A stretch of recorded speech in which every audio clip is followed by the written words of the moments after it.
me, So oh yeah, we're doing GitHub. yeah, I'm with Ethan, and we're discussing the data transfer objects and how our initial review of how to do API modifications and contributions has an element that we didn't talk about in it last time. And that's these things called DTOs, or data transfer objects. And Ian went through the process of figuring that out, and he is just about to show us how that fits into what we saw last time. And with that, I'm going to mute my mic and turn off my video. All right. Thanks, Blake. Can you still hear me? Is that good? Yeah. Yeah, that sounds good to me. Okay. All right. Yeah. So again, our server directory here contains all of the Python code that manages kind of the back end there. So looking at our API that we were going to modify here, so the I think it was the project stats here. We essentially have two components. So, I guess three components really. So we first have our database model. So within the server models and then PostGIS directory, this is where we define our actual database tables and then the columns within those. So for example, the project table here, or projects table name, we have a project class that contains all of these different columns that are just values stored in each row for each project within the database. So we can use these models through SQL Alchemy to create or make queries. So the next step within the API directory, under the stats API here, we've got essentially here is where we define these API endpoints within the Swagger UI. So when you go on the Swagger UI docs page for the tasking manager, you have all these different kind of categories of calls, and then within those categories, these are basically defined on each of these API, right here under server API, these different files here. So in this case, we're looking at the stats API, which corresponds to the stats portion on Swagger UI. And really this just defines the keywords or parameters that are used within the Swagger UI. So for example, this stats projects API, someone essentially gives some sort of project ID.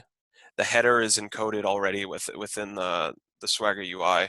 And so they just specify a project ID, and then that return will come here. So in this case, once someone specifies project ID 1, this API is going to call the stats service class, which we'll get to in a second, and it's going to call this specific function within that stats service class.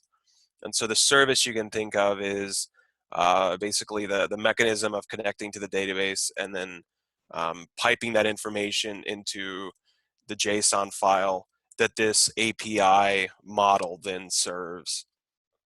So this also handles exceptions. So for example, if the project's not found, whenever it tries to access this, because it throws a not found exception, then it'll give these error codes, which are also defined here. And these also show up on the Swagger UI.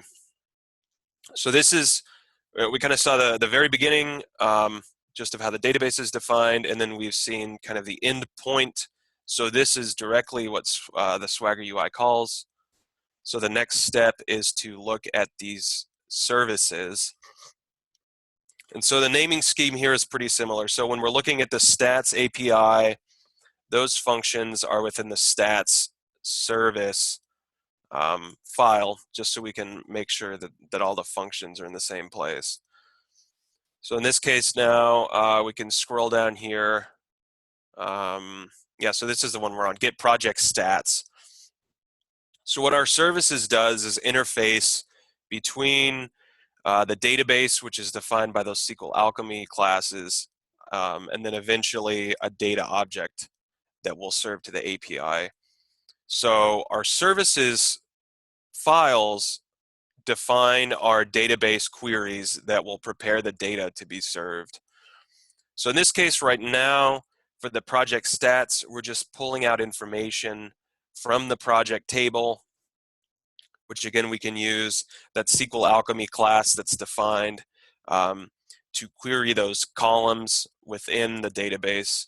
So in this case, we're pulling out things like the project ID, campaign tag, the total number of tasks that are within the project, and all these different sort of statistics that are part of that project. And also we pull out the area of interest, which is a separate table, and SQL Alchemy within its guts kind of provides a good connection between those relationships. So all we have to do if we're using this SQL Alchemy syntax is just do a join on that area of interest table.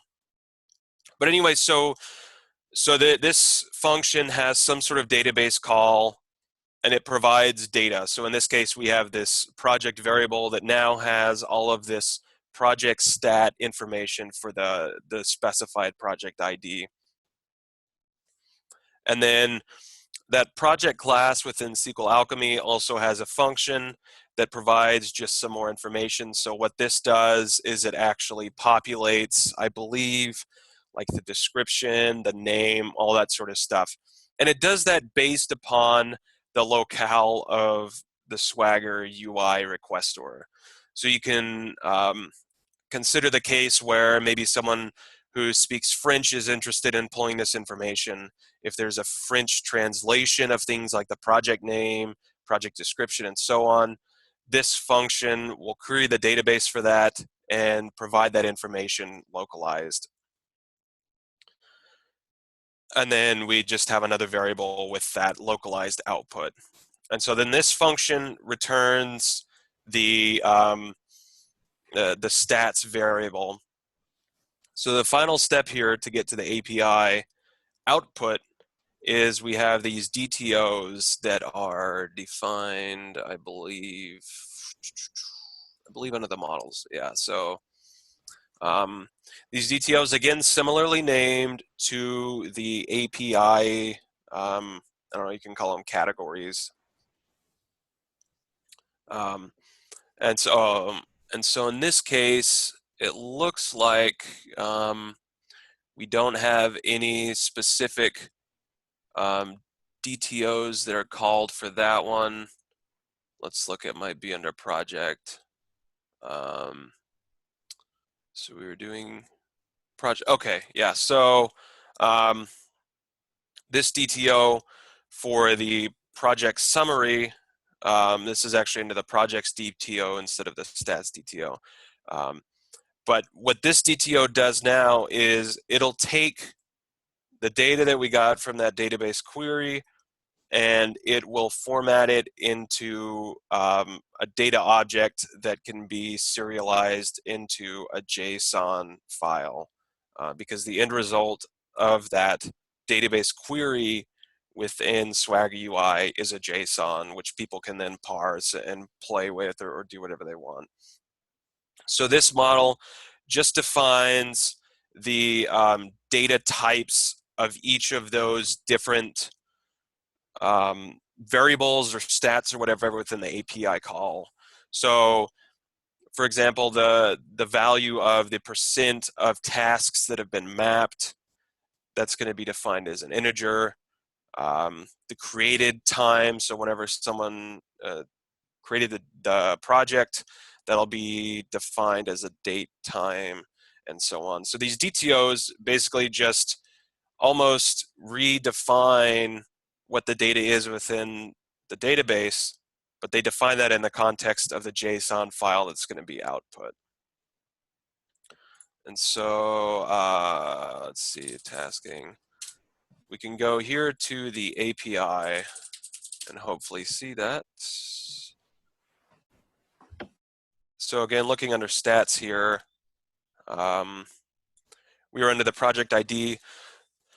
So these were, if you can recall from that API file, we had those two things, the header, which is the language, and then that project ID. So in this case, someone specifies a project 1 ID that goes into the service, which queries the database with this restriction, looking only at project 1.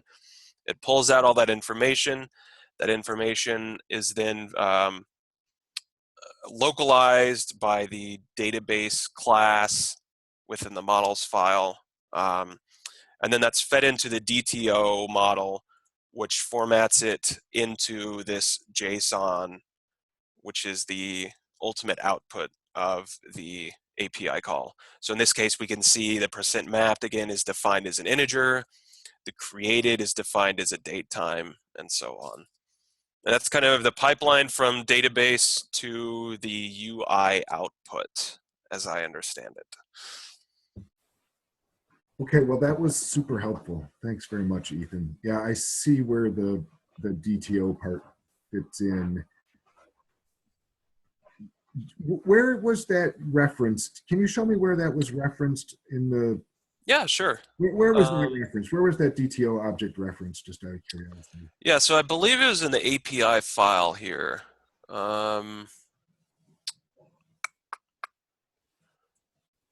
Stats, okay, so the stats service get project. Okay, so in this case, because we had that second function that was called from the project class, I believe it's going to be called in here. So this is a function that's already defined to be a property of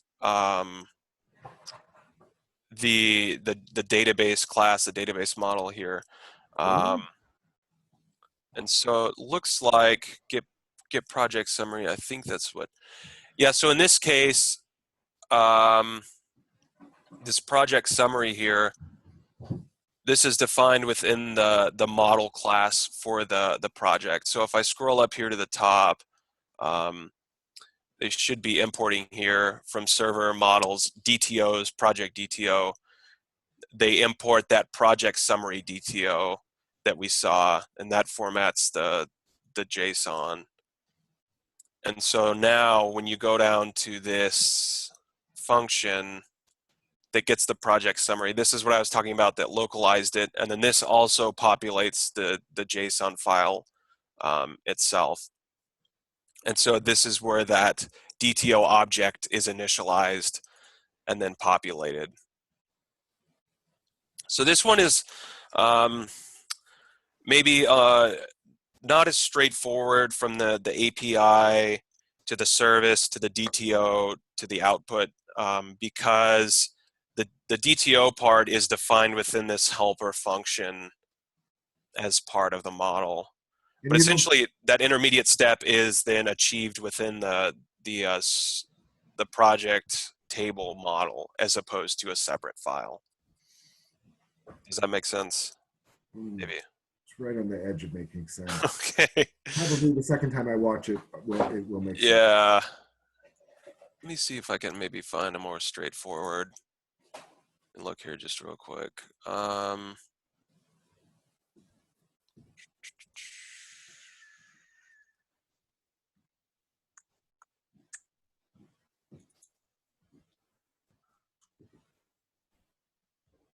Let's see, maybe this one, Project Search API.